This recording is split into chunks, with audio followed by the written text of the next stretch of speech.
Umar ibn al-Khattab radiallahu anhu. Can anyone tell me how he passed away? He was stabbed while he was leading the prayer. Alright, he was stabbed while he was leading the prayer. The narration goes on to tell us that Umar radiallahu anhu has this big open wound. He has literally a hole in his stomach. And he's lying there and he's bleeding out and he's fading in and out of consciousness. And then while he's in that state and in that condition, he hears the call, the adhan for prayer. And he starts getting up. Everyone around him is like, oh, wait a second, where do you think you're going? He says, I have to go pray the adhan. I have to go and pray, it's the adhan. And he said, you're dying. You have a hole in your stomach. What do you mean you're going to go pray? And he says that, I remember the Prophet ﷺ telling me that there's no deen for the one who doesn't pray. That the salah is like the head and the body. I have to go and pray.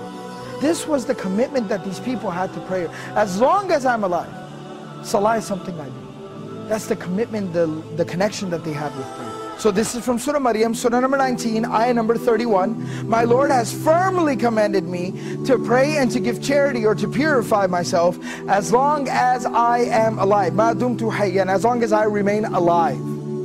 This is a statement of Isa alayhi salam. This is a very powerful reminder about our approach to prayer and how we approach prayer and how we perceive and think and how we implement prayer in our lives.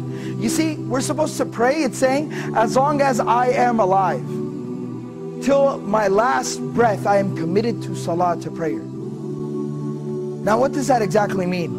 It means no matter what comes up, prayer is something that I will hold on to till my last breath.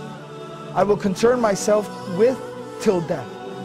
And the Prophet ﷺ demonstrated this. He lived this. Now this isn't just theory, this isn't something just fancy to say. It's not just a fancy slogan. The Prophet ﷺ lived it. You know, about a week before the passing of the Prophet ﷺ, he fell very ill. He became ill.